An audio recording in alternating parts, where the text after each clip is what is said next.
आज का प्रातः क्लास है 1 जून 1965 मंगलवार।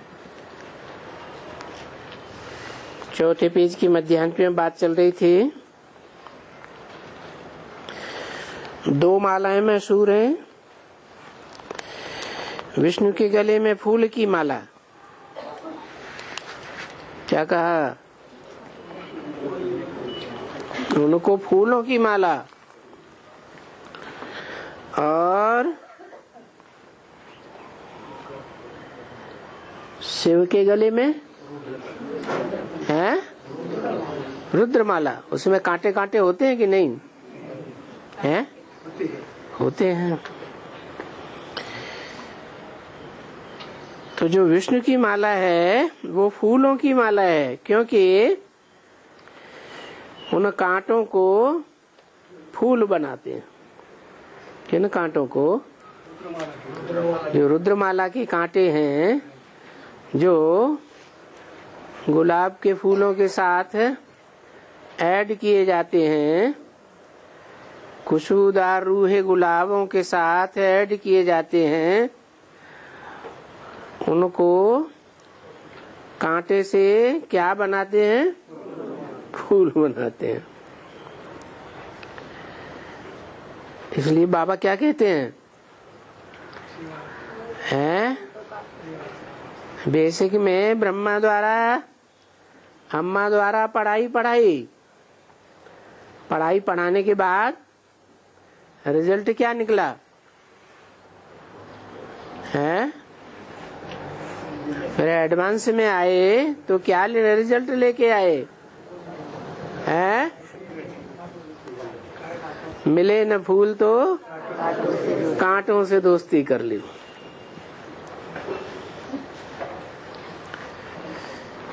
अब तुम बच्चे रावणपुरी से विष्णुपुरी में जाते हो तो विष्णु की माला बन जाते हो। पहले रुद्र की माला, फिर पहले रुद्र कांटों की माला, फिर कांटों से फूलों की माला बन जाते हो। तो मैं अपने गले में क्या पहनता हूँ? कांटों की माला पहनता हूँ। और विष्णु के गले में कौन सी माला डालता हूँ? फूलों की माला डालता हूँ।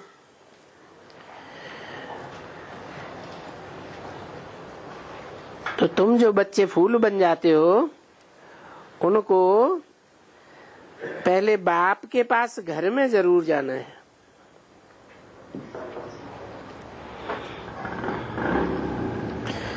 बाप ले जाते हैं ना।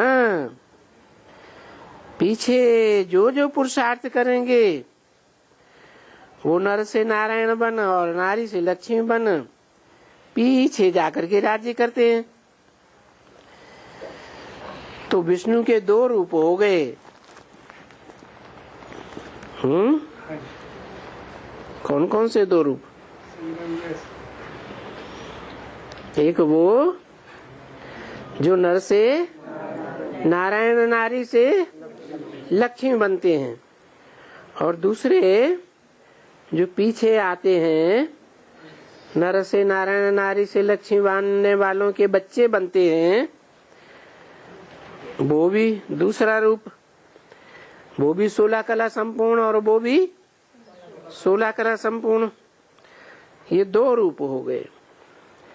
तो गोया ये आदि सनातन देवी देवता धर्म का स्वराज्य स्थापन हो रहा है। सतयुग में तो नहीं होगा। क्या?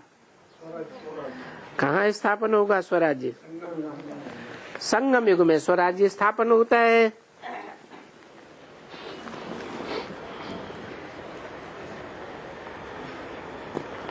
स्थापना तो यहाँ संगमपुरी ही होगी ना।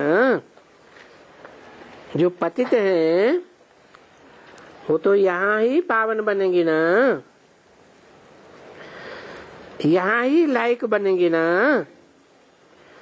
तो देखो, अभी तुमको राजयोग सिखलाए रहे हैं।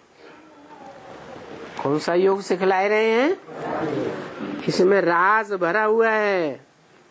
क्या? बुद्धि योग से कैसे संग का रंग लगाना है, क्या करते हुए?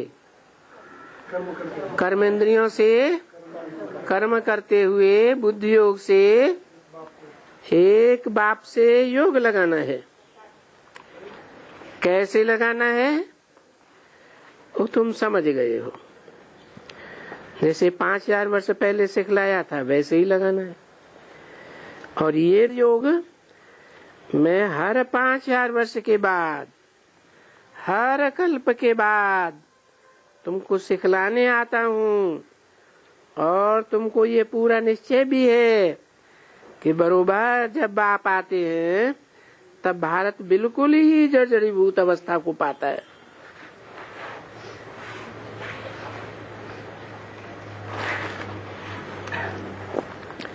बिल्कुल ही कंगाल हो जाता है।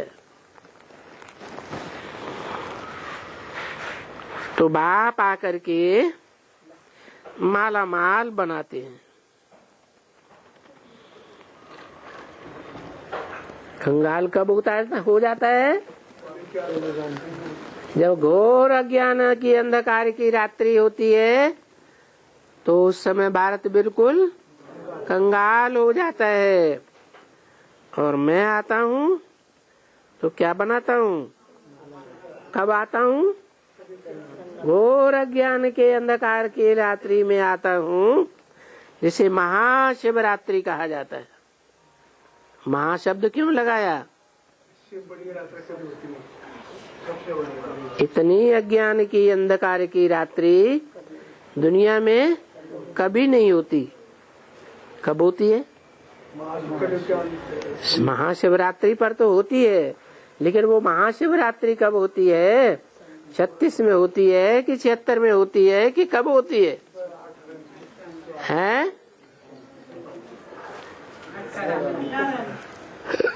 18 से आगे पीछे नहीं हो सकती। तो आता तो है ना। कौन आता है? शिव बाबा आता है। 36 में नहीं आया था। फिर वो महाशिवरात्रि नहीं थी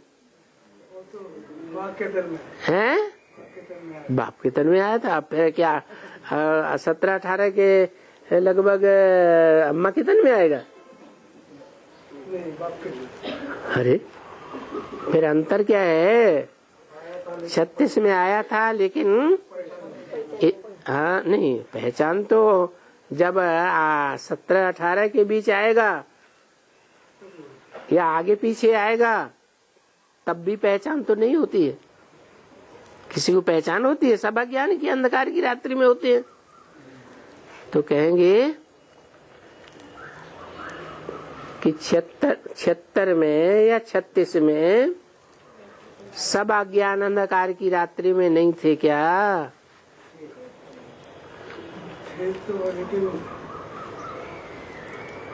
लेकिन 36 में और 76 में अंतर क्या है? अंतर ये है कि जिनमें भी आता है वो पूरे अज्ञान अंधकार की रात्रि में नहीं कहे जा सकते। उनका पूरा पुरुषार्थ संपन्न नहीं होता है। और 40 वर्ष पूरे होने के बाद पुरुषार्थ संपन्न हो जाता है। तो जो पुरुषार्थी जीवन है उनके ऊपर ये बात लागू होती है। महाशिवरात्रि। फिर शिव जयंती भी कहते हैं। क्यों? और शिवरात्रि भी कहते हैं। इसलिए कहते हैं जयंती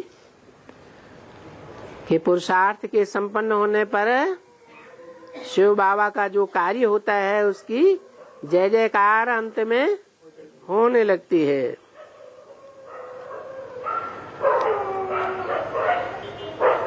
तो कौन सी रात्रि है?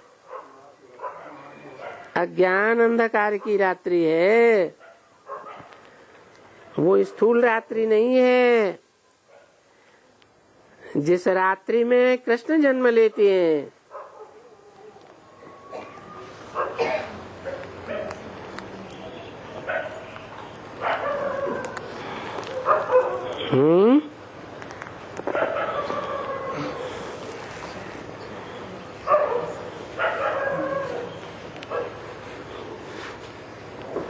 कृष्ण की रात्रि में और शिवरात्रि में क्या अंतर बताया?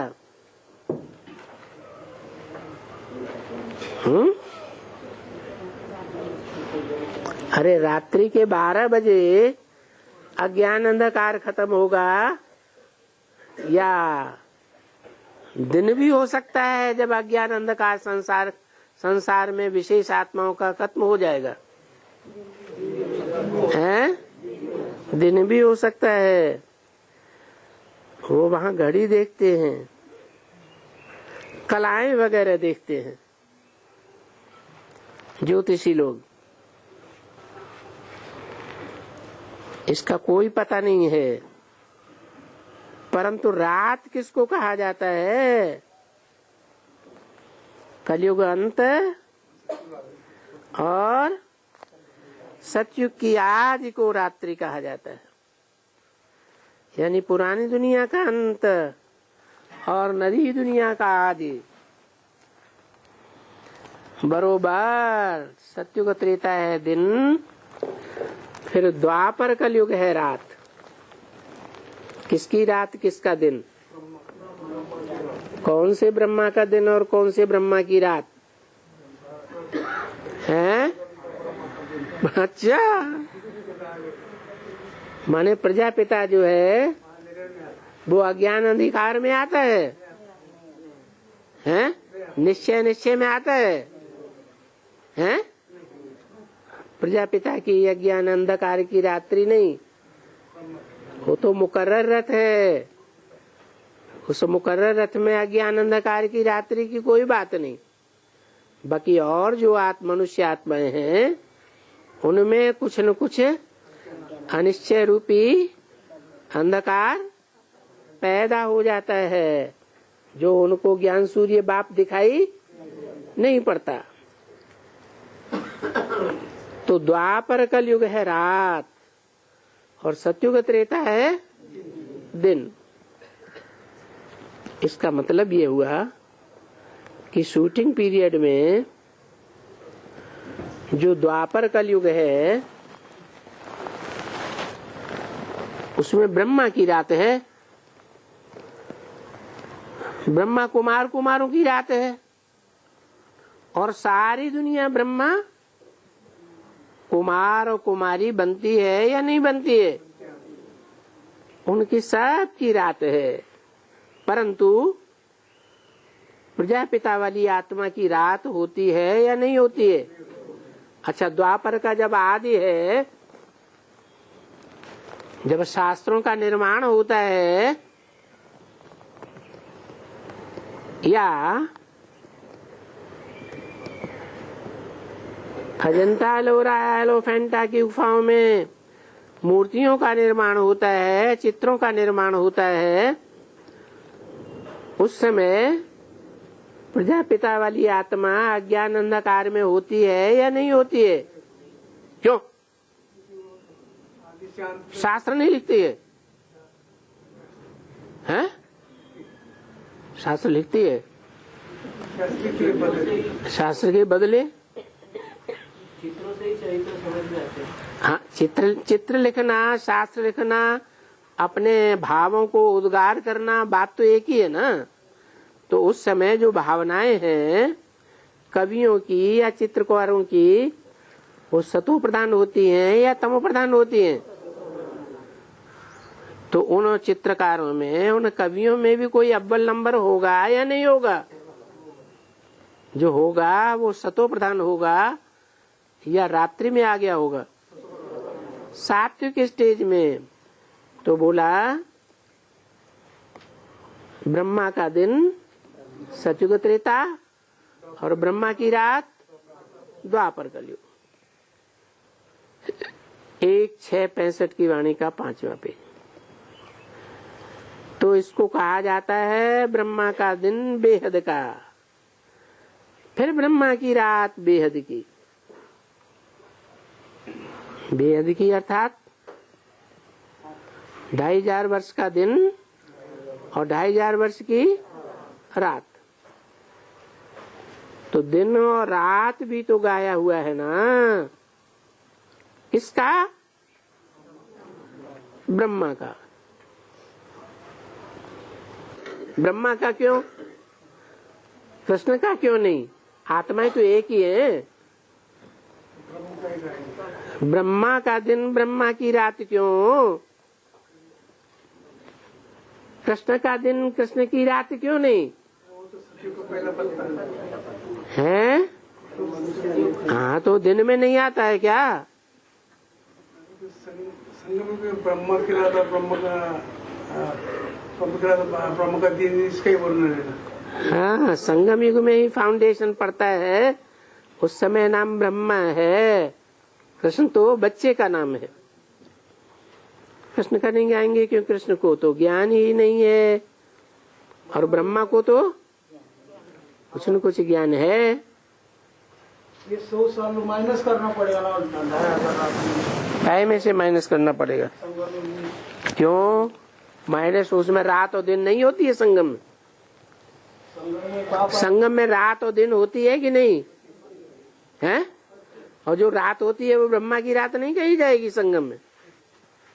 संगम में भी तो दिन है, रात होती है। तो संगम में जब रात होती है वो भी ब्रह्मा की, और संगम में दिन होता है वो भी ब्रह्मा का।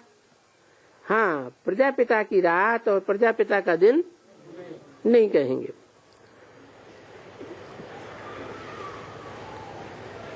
कृष्ण का दिन और रात इसलिए नहीं कहेंगे कि कृष्ण तो बच्चा है।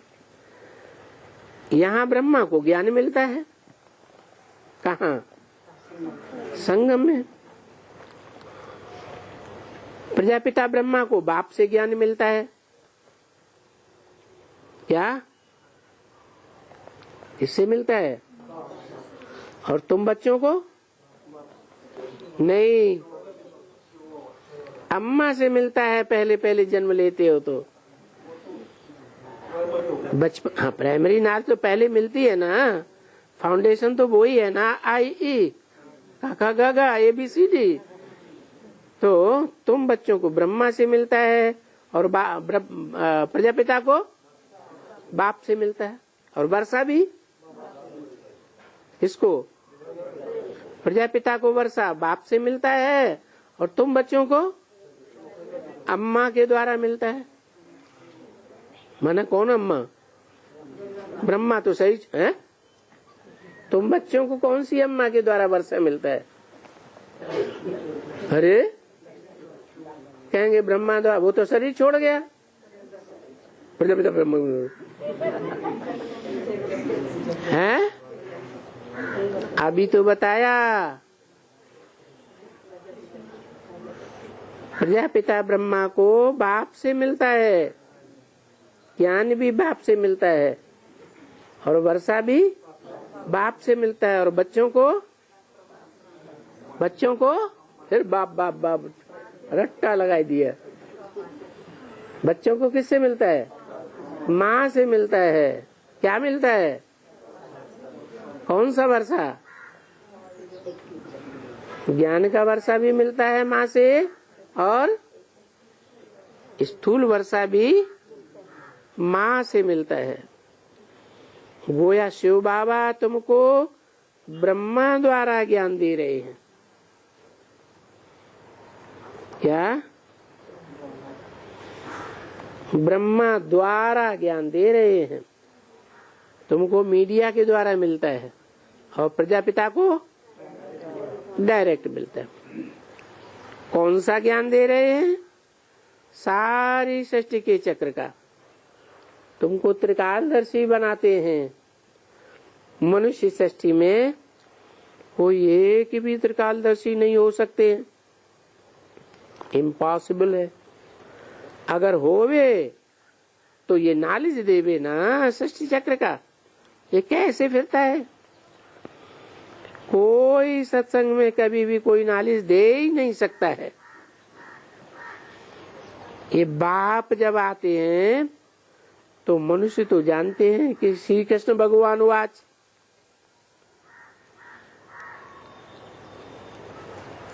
अभी भगवान तो सबका एक है। ये 500 करोड़ के 500 भगवान होंगे, भगवान तो सभी का एक है। कभी भी मुसलमान पारसी वगैरह कोई श्री कृष्ण को भगवान थोड़े ही मानेंगे, मानेंगे तो फिर वो भगवान हुआ क्या? कौन? श्री कृष्ण तो भगवान हुआ ही नहीं, क्योंकि पारसी भी नहीं मानते, मुसलमान भी नहीं मानते और अंग्रेज भी लॉर्ड कृष्ण तो मानते हैं क्या, लेकिन भगवान गॉड फादर नहीं मानते। तो वो तो मानते नहीं है, वो तो ये जानते हैं कि बरोबर ये राजकुमार है। क्या कोई राजकुमार भगवान होता है? भगवान राजा ही लेवे तो फिर भगवान राजा ही घुमावे भी। भगवान सुखी होवे तो फिर भगवान दुखी भी होए। भगवान तो सुख दुख से न्यारा है, न वो घुमाता है और न वो पाता है।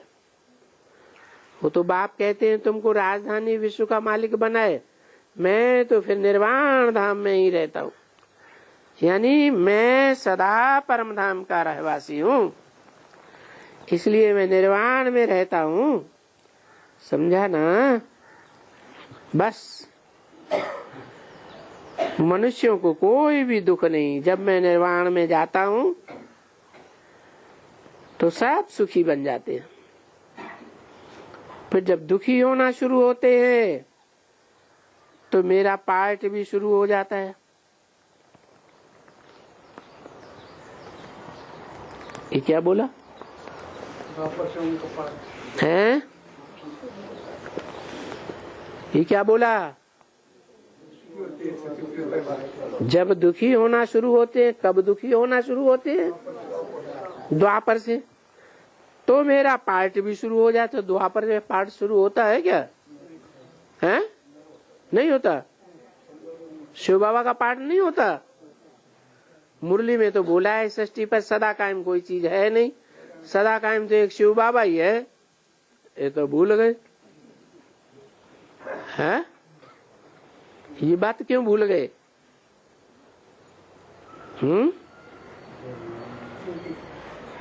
अरे जो भूल जाते हैं वो फिर अपने अपने धर्म स्थापन करने लग पड़ते हैं। इब्राहिम आया, क्या किया? इस्लाम धर्म स्थापन कर दिया। बुद्ध आया, बुद्ध ने मैं ही भगवान हूँ। बुद्ध ने क्या घोषित कर दिया है? शिवो हम। तो जो जो आए षष्ठी पर वो आत्मा सो परमात्मा कह के बैठ गए। किसको भूल गए? शिव बाबा को भूल गए। एक बाप को की बात नहीं, बाप एक नहीं है, बाप तो दो हैं बेहद के। एक आत्माओं का बाप, एक मनुष्यों का बाप। तो मनुष्यों के बाप को जो इस सृष्टि का हीरो पार्टधारी है, उस बाप को सब भूल गए।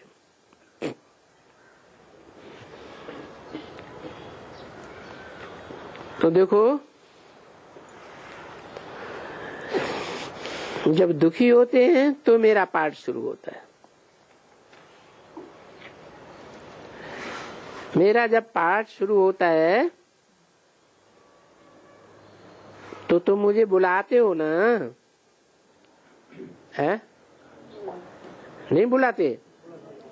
दुखी होते हो तो बुलाते हो। तो मैं तुम्हारा कौआ रेरा सुनता ही रहूंगा क्या? है? रोने दो, रोते रोते जब नपसेल हो जाएंगे, हैं, गले तक डूब जाएंगे, तब जाऊंगा, अभी नहीं जाऊंगा। ऐसे बाप कहेगा? हैं? ऐसे तो नहीं कहेगा। तो तुम जब दुखी होना शुरू होते हो तो मेरा पाठ भी शुरू हो जाता है, और मैं तुम्हारी को पुकार सुना ही करता हूं। मुझे बहुत पुकारते हैं? ऐसे कोई बाप कहेगा कि मेरे बच्चे 2500 वर्ष पुकारते रहते, मैं ध्यान ही नहीं देता हूं? बहुत पुकारते हैं, बहुत याद करते हैं, हे भगवान, हे रहम दिल। ऐसे पुकार पुकार करके शुरू कर देते हैं ना पुकार, क्योंकि माया का राज ही शुरू हो जाता है और दुख थोड़ा थोड़ा शुरू हो जाता है। कब से? द्वापर युग से थोड़ा थोड़ा दुख शुरू हो जाता है। तो तुम्हारी थोड़ी थोड़ी पुकार भी सुनने में आती है। तो बाप ने अच्छी तरह से समझाया। क्या क्या समझाया है? जब तुम दुखी होना शुरू करते हो तो मेरा पाठ भी शुरू हो जाता है। तब भक्ति कैसे शुरू होती है? द्वापर से जो भक्ति शुरू होती है वो कौन सिखलाता है? राम सिखलाता है। भक्ति में भी बेविचारी भक्ति कौन सिखलाता है? और अब बेविचारी भक्ति कौन सिखलाता है? रावण बेविचारी है या आप बेविचारी है? तो वो तो बेविचारी भक्ति सिखलाता है, और मैं भक्ति भी अब बेविचारी सिखलाता हूँ। पहले पहले जो पूजी थे, जो पुजारी होते हैं, वो पहले अब बेविचारी पूजा करते हैं, यानी शिव की पूजा करते हैं। कौन करते हैं शिव की पूजा? है? अरे शिव की पूजा कौन करते हैं? जो अब बेविचारी पूजा है, एक की पूजा भूल गए। अरे कोई नाम है उनका? हैं? इकट्ठे बोलो तो कैसे हैं? हाँ, राजा विक्रमादित्य पहले पहले अब बेविचारी भक्ति शुरू करता है। तो जो अब बेविचारी भक्ति शुरू करता है, वो शुरू करता है अपनी मनमत से या श्रीमत से? मनमत से। मैं आता हूं तो मेरी मत से नहीं। अरे द्वापर युग जब दुख शुरू होता है तो मैं आता हूं कि नहीं आता हूं? हैं? आता हूं। मेरा पाठ तो उस समय शुरू हो जाता है। तो आकर के मैं पहला पहला काम क्या करता हूं? हैं? हाँ, सोम माने चंद्रमा, और उसका नाथ, चंद्रमा को जो नाथने वाला है, कंट्रोल करने वाला है? चंद्रमा एक पत्नी वाला होता है कि बहुपत्नी वाला होता है? अरे बहुपत्नियां हैं कि एक पत्नी है? बहुपत्नी वाला है। तो मैं चंद्रमा को क्या कर देता हूँ? नाथता हूँ। मैंने कभी नाथा होगा? जो 2500 वर्ष तक एक पत्नी वाला बना होगा? बना होगा कि नहीं बना होगा? बना होगा। तो मैं ऐसे चंद्रमा को कंट्रोल कर लेता हूँ। भक्ति मार्ग में जब शादी करते हैं तो क्या करते हैं? नाक में नथनियां डाल देते हैं ना। नथनी किस बात की निशानी है? कंट्रोल, इधर उधर चंचलता न करे, हैं? तो नाथ लेते हैं। पहले पहले जो पूजे थे, जो पुजारी होते हैं, वो पहले पहले अब बेविचारी पूजा करते हैं। कौन पहले पहले पूज्य? कौन है? शिव बाबा पहला पहला पूज्य है? सतयुग में? सतयुग आदि में पहला पहला पूज्य कौन है? सबसे पहला पहला पूज्य लक्ष्मी नारायण सतयुग के। फिर वही क्या बन जाते हैं? पूजा करते हैं, यानी शिव की पूजा करते हैं। अभिविचारी पूजा करते हैं, तो वो तो हुए अभिविचारी पूजा करने वाले। फिर उनको पूजा करना सिखाता कौन है? कि अपनी मनमत पर पूजा करना शुरू कर देते हैं, हैं? अरे द्वापर युग से जो भी राजाएं होते हैं वो विकारी राजाएं होते हैं या निर्विकारी राजाएं होते हैं? और विकारी राजाओं की बुद्धि भी विकारी। तो उन विकारी राजाओं की निर्विकारी वो विकारी बुद्धि को रास्ता कोई दिखाने वाले मंत्री होते हैं या नहीं होते हैं? तो जो मंत्रणा देने वाले मंत्री कहो, राजगुरु कहो, वो राजगुरु बैठ करके शिक्षा देते हैं कि ऐसे ऐसे करो तो तुम्हारा दुख दूर होगा। तो पहले पहले राजा विक्रमादित्य को ये व्यभिचारी पूजा करने का विधान किसने बताया होगा? उसके राजगुरु ने बताया होगा। उसको कहा जाता है व्यभिचारी पूजा, उसको ही कहा जाता है सतो प्रधान पूजा, भक्ति। कैसी पूजा? सतो प्रधान भक्ति। और सतो प्रधान भक्ति अच्छी बात है या खराब बात है? भक्ति तो सतो प्रधान भी अच्छी बात है। सतो प्रधान के पीछे सतो, पीछे शिव की पूजा छोड़ करके देवताओं की पूजा शुरू करते हैं, सतो भी छोड़ देते, जानते ही नहीं है। क्योंकि पुजारी जान कैसे सकते हैं?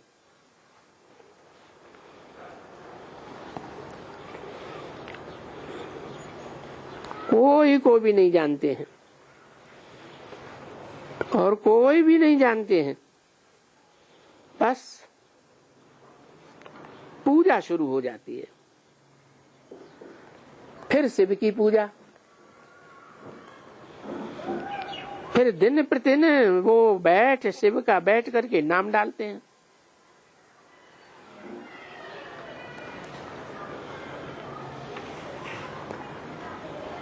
नहीं तो एकदम पहले पहले नाम शिव का होता है। क्या कहा? एकदम पहले किसका नाम होता है?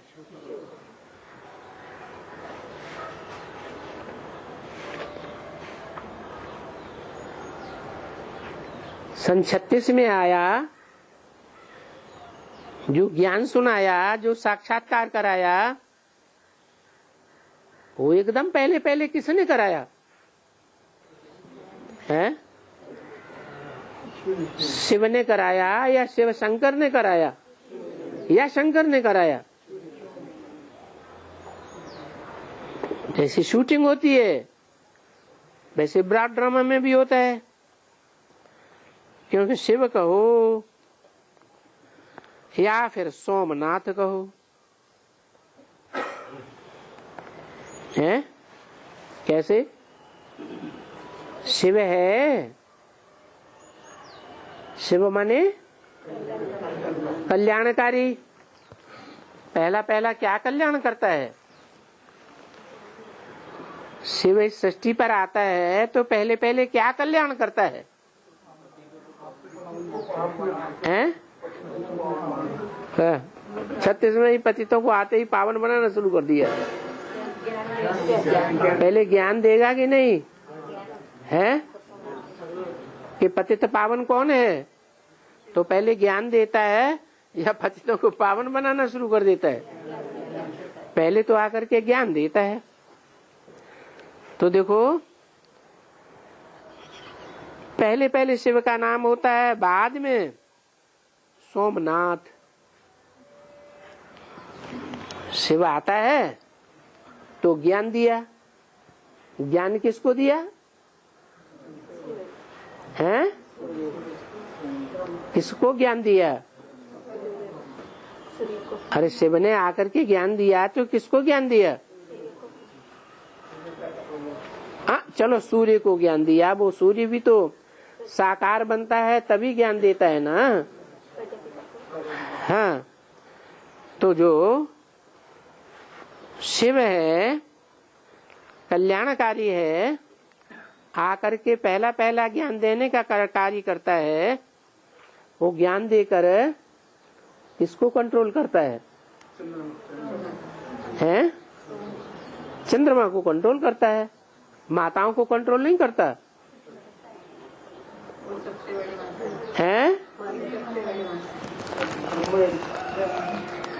वो भी तो ब्रह्मा हुई, उनका नाम भी क्या हुआ? ब्रह्मा। शिव कहो सोमनाथ कहो, बात एक ही है। शिव बाबा तो निराकार ठहरा।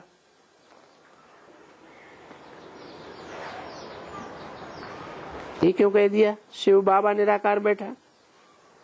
मुरली में तो बोला निराकार और साकार का मेल शिव बाबा है, तो ऐसे क्यों कह दिया शिव बाबा तो निराकार ठहरा? हाँ, जब संपन्न स्टेज बनती है तो स्टेज संपन्न होने के कारण फिर उसे क्या कहा जाएगा? निराकार और साकार का मेल। संपन्न स्टेज नहीं है तो जो निराकारी स्टेज है उसका 100% योग नहीं है। अच्छा, सोमनाथ नाम क्यों पड़ा?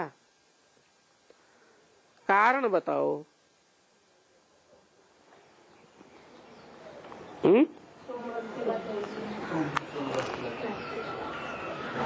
सोमनाथ नाम इसलिए पड़ा कि आकर के ज्ञान रस पिलाते हैं और ज्ञान रस पिला करके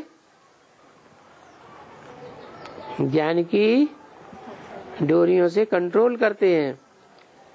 कैसे कंट्रोल करते हैं? ज्ञान के धागाओं से कंट्रोल करते हैं।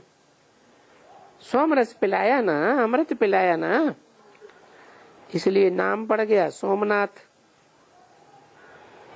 पीछे तो बहुत ही नाम पड़ गए हैं। शिव बाबा के ऊपर ढेर के ढेर नाम पड़े हैं। बॉम्बे में हैं, बॉम्बे में बबूलनाथ, यानी बबूल जो कांटे थे उनको फूल बनाने वाला। अरे बॉम्बे में ही बड़े बड़े कांटे हैं क्या बबूल जैसे? हैं? और जगह नहीं है? अरे ऐसे क्यों बदनाम कर दिया? हैं? माया बम माया की नगरी है इसलिए। बबूलनाथ यानी बबूल जो कांटे थे उनको फूल बनाने वाला। उसका अर्थ तो कोई समझते नहीं है। ऐसे बहुत ही नाम डालते हैं। क्या है? ऐसे शिव बाबा के बहुत से नाम हैं जिनका अर्थ जानते ही नहीं है, अर्थ कोई समझते ही नहीं है। सब में अर्थ है क्योंकि इसका नाम ही ऐसे है। एक का नाम क्यों रखा है? हैं? वो है तो एक, सर्व का सदगति दाता एक।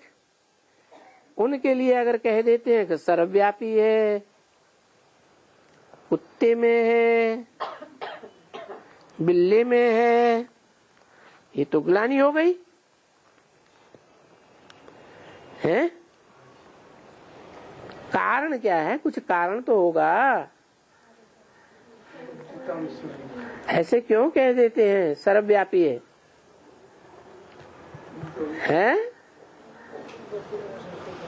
सतयुग त्रेता में तो नहीं कहते सर्वव्यापी है। द्वापर में कहना बाद में शुरू करते हैं क्योंकि वेदों की एक ऋचा में भी आया है, हे भगवान पहले हम तुम्हें सर्वव्यापी नहीं समझते थे, अब सब सर्वव्यापी समझते हैं। इसका मतलब पहले भगवान का ये ज्ञान लोगों में नहीं था, अज्ञान कहो क्या, ये भगवान सर्वव्यापी है। तो कह देते हैं कि सर्वव्यापी है, कुत्ते में है, बिल्ली में है। ये तो ग्लानि हुई ना है।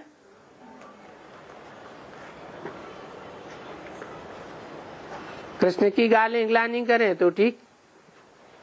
मुरली में बोला है कृष्ण काला होता है तो ग्लानि भी होती है। कृष्ण काला होता है कि नहीं है, होता है तो ग्लानि भी होती है। राम कृष्ण की आत्माएं जो भोगी हैं, मनुष्य सृष्टि में मानव का जन्म लिया हुआ है, तो भोगी भी है तो रोगी भी है, तो उनकी ग्लानि भी हो सकती है। शिव बाबा शिव की ग्लानि क्यों कर दी बताओ? तन में आता है ना। हाँ, जिस तन में आता है वो तन सब में प्रवेश करता है। मैं एक व्यापी हूँ या सर्वव्यापी हूँ? मैं तो एक व्यापी हूँ, फिर मुझे सर्वव्यापी किसने कह दिया है? जिन मनुष्यों ने मुझे आत्मा शिव को शंकर से अलग नहीं समझ पाया, एक ही समझ लिया। क्या शिव शंकर एक ही है। उन्होंने मुझे सर्वव्यापी से, क्योंकि जब सृष्टि का अंत होगा तो हर एक मनुष्य आत्मा में प्रवेश करके उसको रास्ता कौन बताएगा? शिव बाप बताएगा, आत्माओं का बाप, या शिव बाबा बताएगा? हाँ, साकार ही प्रवेश करके सब आत्माओं को, एटम बम फोड़ने वालों को एटम बम फोड़ने का रास्ता कौन बताएगा? है कौन बुद्धि घुमाएगा? जो एटम बम बनाने वाले बना के तो रखते जा रहे हैं 60-70 साल से, लेकिन उनमें ये हिम्मत नहीं है कि उनको फोड़ दें। तो ये हिम्मत कौन दिलाएगा? हिम्मत बच्चे बाप ही मदद करेगा। तो कौन सा बाप मदद करेगा? शिव बाप मदद करेगा या शिव बाबा मदद करेगा? शिव बाबा ये मदद करेगा कि वो सारी सृष्टि का जो दुखदाई सृष्टि हो गई है उसका ध्वंस कर दें। बाकी मैं तो ध्वंस नहीं करता हूँ, मैं सृष्टि का विनाश करता हूँ क्या है? ये तो मेरी ग्लानि कर दी है कि मैं कुत्ते में भी हूँ, मैं बिल्लों में भी हूँ। अरे कुत्ते जैसे कामियों का संग मैं करूंगा है? कुत्तों को पढ़ाई मैं पढ़ाऊंगा है? जो बिल्ले जैसे लड़ाई लड़ने वाले हैं, उन लड़ाई लड़ने वाले कौरवों को, यादवों को पढ़ाई मैं पढ़ाऊंगा है? मैं तो पांडवों को पढ़ाई पढ़ाता हूँ। और पांडव लड़ाई लड़ते हैं क्या? पांडव तो लड़ाई नहीं लड़ते। तो ये तो ग्लानि करते हैं कि मैं सर्वव्यापी हूँ। बाप कहते हैं जब संगम का समय आता है तो मैं सिर्फ एक ही बार आता हूँ। एक ही बार आता हूँ, ये क्या बोल दिया है? संगम के समय में एक ही बार आता हूँ। और संगम का समय कितना बताया? तो 100 साल में एक ही बार आता हूँ। बाप के रूप में एक ही बार आता हूँ। मैंने यज्ञ के आदि में जब बीजारोपण किया था तो बाप के रूप में नहीं आया था। अच्छा, इस बार तुम्हें मालूम पड़ गया? 76 में ज्ञान में आ गए थे क्या? फिर तुम्हें मालूम कहाँ से पड़ गया? नहीं नहीं नहीं नहीं है? कोई बच्चे को मालूम पड़ता है क्या है कि बाप ने अम्मा में बीज कब डाला? तो फिर राजा राम कहते मालूम पड़ गया। तो मैं कोई इतने अवतार नहीं लेता हूँ। क्या कहा हैं? इतने अवतार नहीं लेता हूँ, ये जो इतने नाम धरे हुए हैं, ये अवतार किस समय की यादगार है? अरे कच्छ मच्छ है ग्रीव कुत्ता बिल्ला सबका अवतार दिखाई दिए हैं, ये कौन से टाइम की यादगार है? कलयुग की यादगार, कलयुग की यादगारें होती हैं शास्त्रों में। शास्त्रों में सारी यादगारें संगम युग की है। में बोला ही नहीं है? संगम में बोला। हाँ, संगम युग बोला। आप तो सच्चाई बोलते हैं। हाँ है?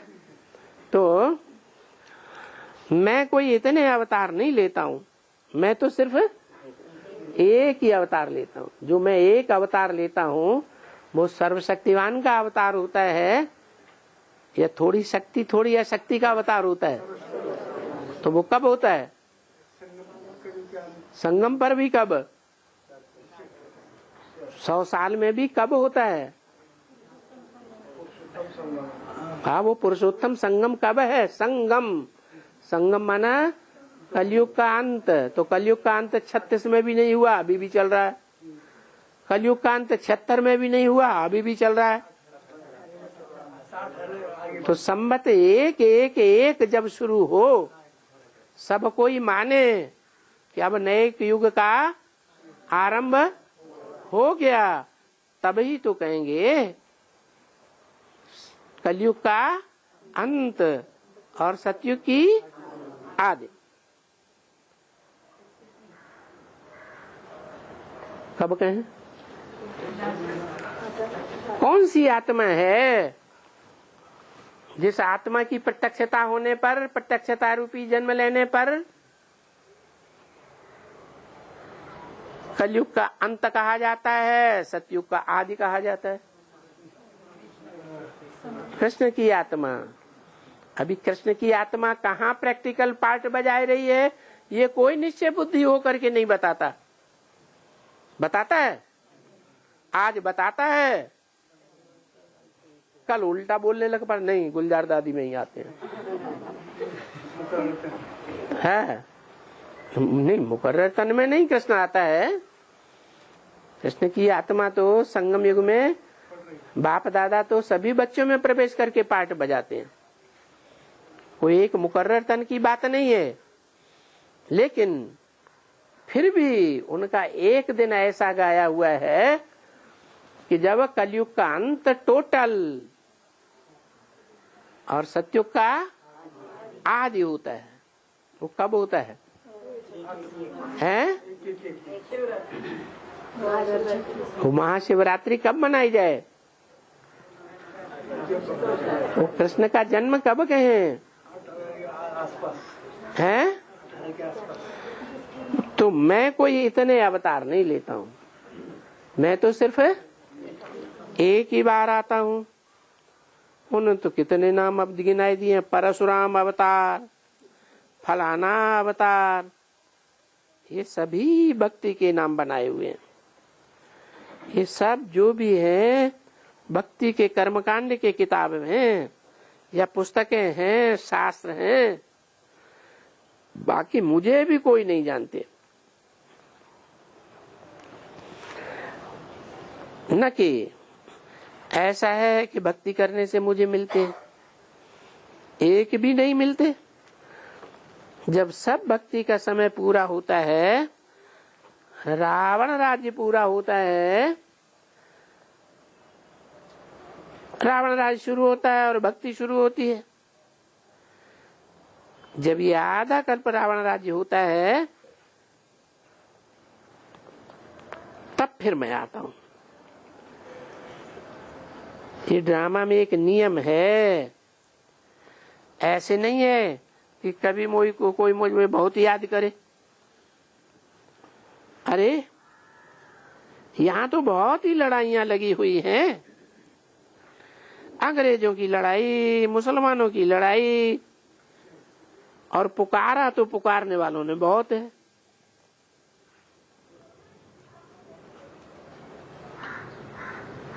हैं? पुकारा तो पुकारने वालों ने बहुत है। मैं कभी आया हूं क्या? हैं?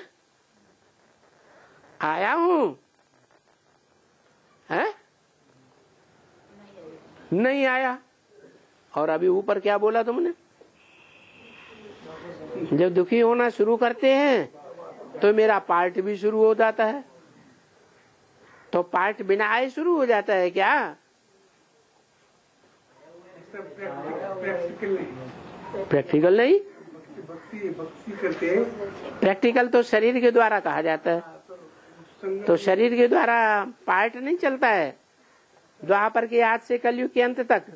लेकिन लोगों को मालूम नहीं होता। हाँ? अभी तो कह रहे प्रैक्टिकल नहीं चलता।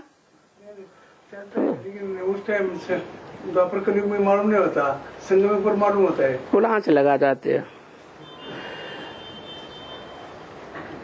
पुकारा तो बहुत है, मैं कभी आया हूं क्या?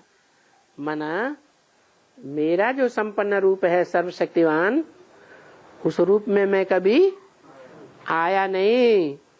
जो भी आया वो 24 अवतार गिनाई दिए। कौन कौन से अवतार? राम अवतार, कृष्ण अवतार, कच्छ अवतार, मत्स्य अवतार। नहीं, मैं कभी नहीं आता हूं। मैं आता हूं एक बार।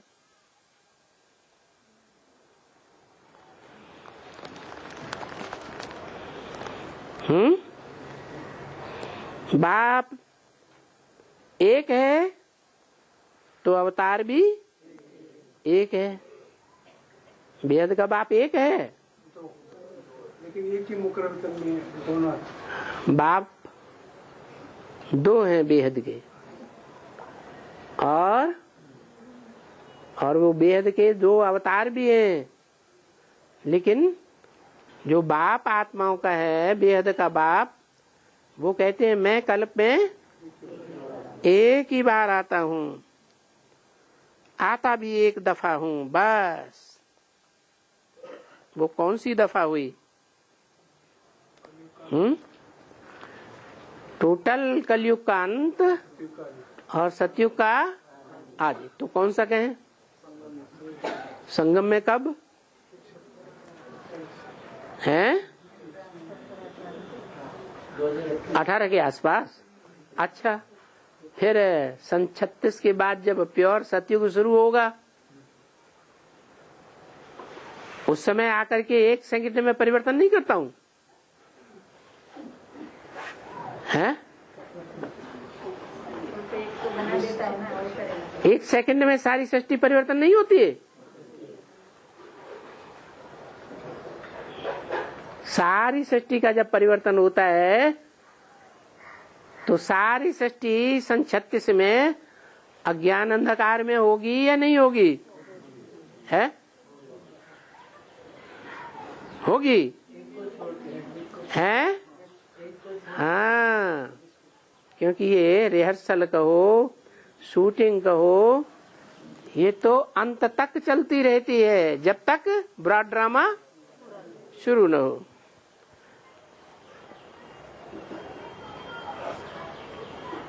कहते हैं ना, पतितों को पावन करने वाले आओ। तो मैं सब पतितों को पावन बनाने वाला हूं ना। 500-700 करोड़ सब पतित हैं या कोई पावन है? सब पतित हैं, तो सबको पावन बनाता हूं ना। अच्छा,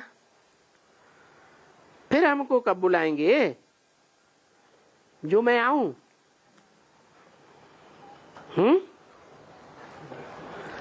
कब बुलाएंगे? हैं? क्या द्वापर में आऊंगा?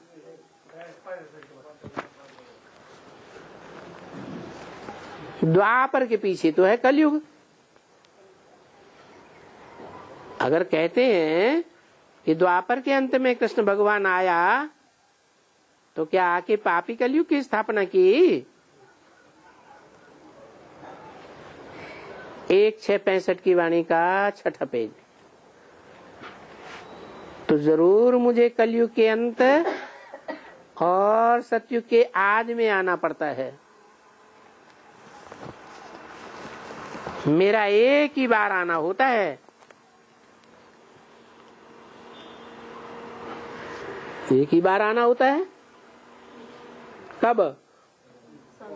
कल्प में हाँ कब? हाँ 5000 साल के कल्प में। वो कब? संगम में। कब? 76 में। 2018 एकदम पंगा बदल लिया। 35 बहुत बदलते हैं। तो 18 में या 76 में हैं? 2018 में। माने 76 में झूठा बोला। बाप का प्रत्यक्षता वर्ष सन 76 में या 18 में है? हैं?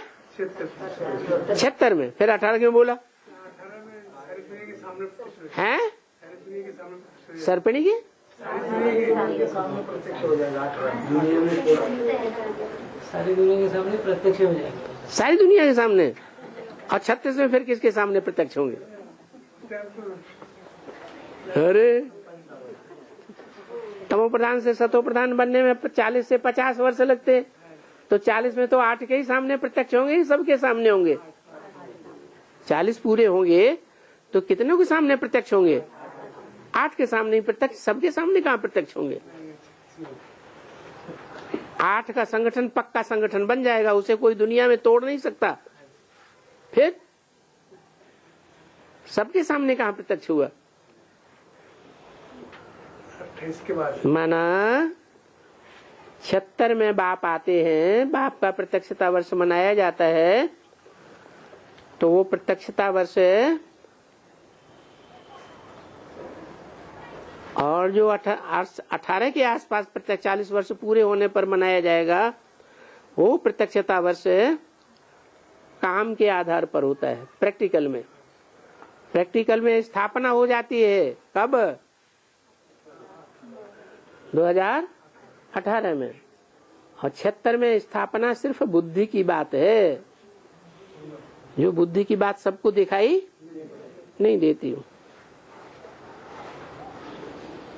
तुम्हें एक ही बार आना होता है और आकर के फिर सबको पूरा योगी बनाता हूँ। सो भी कौन सा योगी? राजयोगी। क्या? पूरा योगी राजयोगी। माने अभी भी राज सबकी बुद्धि में बैठा नहीं। तो कौन सा काम है, कौन सी कर्मणा सेवा है, कौन सी वाचा सेवा है, कौन सी मनसा सेवा है, जिस मनसा सेवा में वो राज भरा हुआ है। तुम हो राजयोगी। और वो जो सन्यास है वो है हठ योग। कौन सा? वो माने किस तरफ इशारा किया? ब्राह्मणों का। कौन सा ब्राह्मण? ब्रह्मा का। ब्रह्मा तो शरीर छोड़ गए, उनके पीछे काहे के लिए पड़े हैं? कौन? बेसिक के ब्राह्मण। उनका जो सन्यास है वो हठ योग है। कैसे है? अरे वो तो स्त्री पुरुष अलग अलग रहते हैं, एक साथ रहते हैं क्या? प्रवृत्ति का राजयोग है नहीं। जब वो अलग अलग रहते हैं तो फिर वो राजयोग कैसे है? योग कहाँ है? योग माने क्या? मेल किसका? प्रकृति और पुरुष का। अब पुरुष और प्रकृति का मेल ही नहीं है, योग ही नहीं है, तो फिर योग किस बात का? राजयोगी, जिस योग में राज भरा हुआ है। तो तुम तो हो कर्मयोगी, उनका है हठ योग। वो हठ योगी राजयोगी नहीं सिखलाई सकते हैं। वो अलग होना सिखाते हैं कि जोड़ना सिखाते हैं? योग माने क्या? जोड़ना। तो वो तो हठ योग है, उनका राजयोग नहीं कहा जा सकता। वो हठ योगी हैं, तोड़ना सिखाते हैं। दुनिया को तोड़ तोड़ करके अनेक धर्मों में डिवाइड कर देते हैं, अनेक राज्यों में डिवाइड कर देते हैं, अनेक भाषाओं में डिवाइड कर देते हैं। उनका है अलगाववादी ज्ञान, और तुम्हारा एकतावादी ज्ञान है कि अलगाववादी है? एकतावादी। उनका सिखलाना किसको है? वो किसको सिखलाते हैं?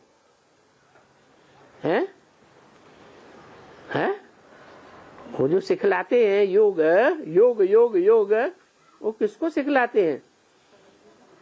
खास कन्याओं माताओं को सिखलाते हैं या पुरुषों को सिखलाते हैं? कन्या माताओं को सिखलाते हैं। कन्याएं माताएं उनके प्राणायाम चढ़ाती हैं, उनकी हठ योग की शारीरिक क्रियाएं सीखती हैं, तो कन्या माताओं का नाम क्यों लिया है? कन्याएं माताएं ये हठ योग करेंगी बैठ के, फीमेल को थोड़े ही जंगल में जाना है। जो सन्यासी हठ योग सिखलाते हैं, जंगल में ले जाते हैं, घर बार छुड़ाते हैं, किसको छुड़ाते हैं? पुरुषों को सिखाते हैं। वो भी जैसे भारत का एक धर्म है, क्या भारत के भी अनेक धर्म है ना? बौद्ध धर्म कौन से देश का है? वो भी भारत का है। सिख धर्म वो भी भारत का है। आर्य समाज वो भी भारत का है। और ये सब हठ योगी हैं कि राजयोगी हैं? भारत को थमाने के लिए हठ योग सिखलाते हैं, क्योंकि भारत में पवित्रता चाहिए। भारत जैसा पवित्र और कोई बनता ही नहीं है। क्या कहा है? क्यों नहीं बनता? भारत ही सबसे पतित बनता है और भारत ही सबसे पावन। क्यों बनता है पतित? भारत ही पावन। भारत जैसा पवित्र कोई और कोई क्यों नहीं बनता है? पूरी जन्म लेते हैं वो पतित बनते हैं। भारतवासी क्यों 84 जन्म लेते हैं? भगवान भारत में हैं? भारत में ही भगवान क्यों आते हैं?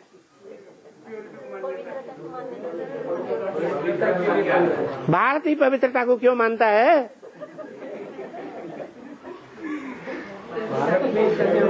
नहीं,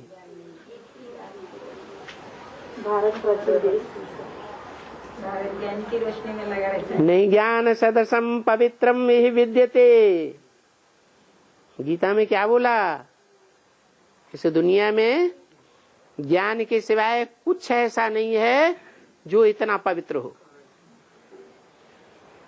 माना ज्ञान में रुचि लेने वाला भारत है या विदेश है? ये कारण है।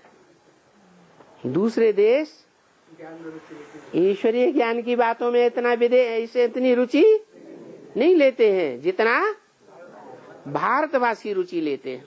यही कारण है कि भारत में ही भगवान आते हैं। हीरे की कदर जहाँ होगी वहाँ हीरे का व्यापारी जाएगा या नहीं जाएगा? वही तो जाएगा। तो भारत जैसा पवित्र कोई बनता ही नहीं है। ओम शांति।